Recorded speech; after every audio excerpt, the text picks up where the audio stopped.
அசுரர்கள் மூர்க்க குணம் படைத்தவர்கள். இவங்க சாப்பிட்டாங்கன்னா இந்த அதர்மம் தலை தூக்கி விடும். இந்த பையன் சாப்பிட்டான்னா அவன் ஸ்ட்ராங் ஆயிடும். யாருக்குமே ஸ்ட்ராங்கா தான் இருக்கான்.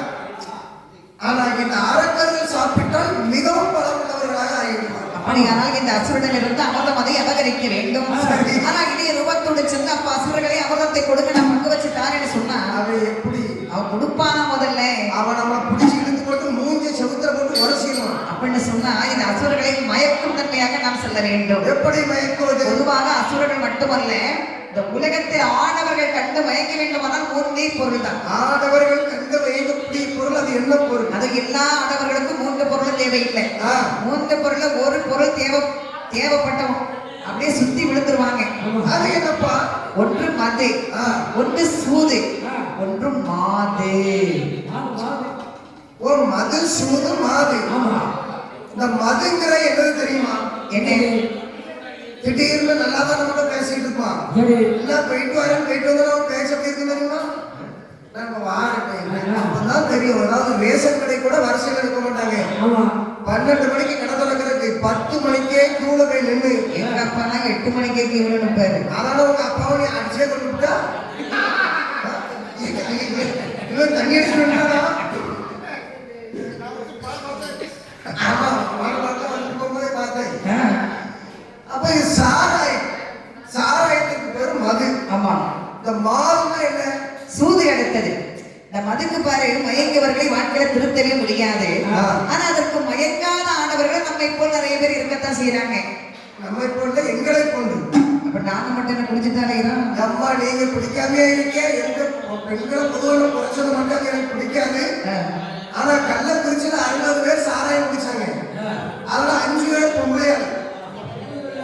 ஏண்டா 5 பேர் கள்ளச்சாராயம் தெரிஞ்சாடா குடிச்சாங்க.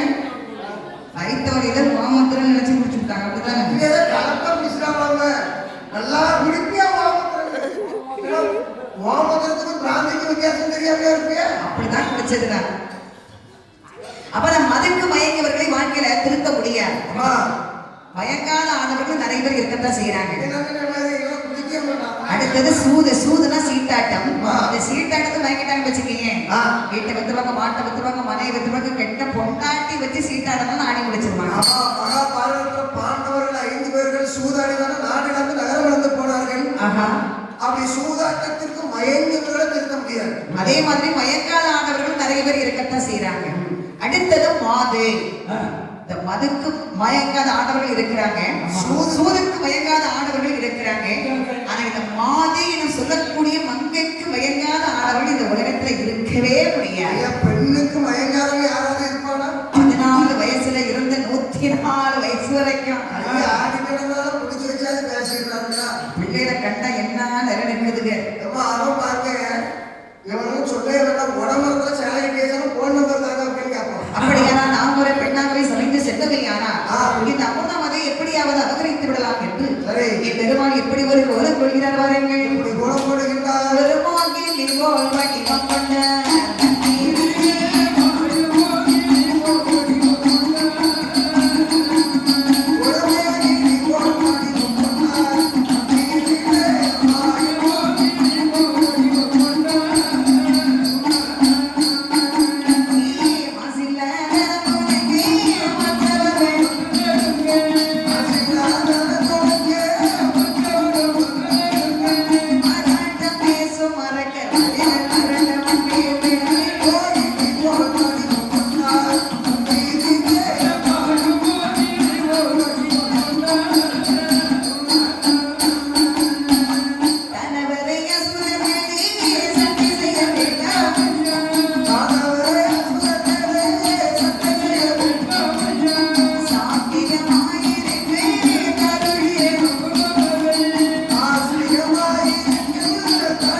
ஜெகமென்று சொன்னால் இந்த உலகம். மோகினி என்றால் அழகுடைய பெண். இந்த உலகமே பார்த்து வியக்கும் தன்மையாக. சரி.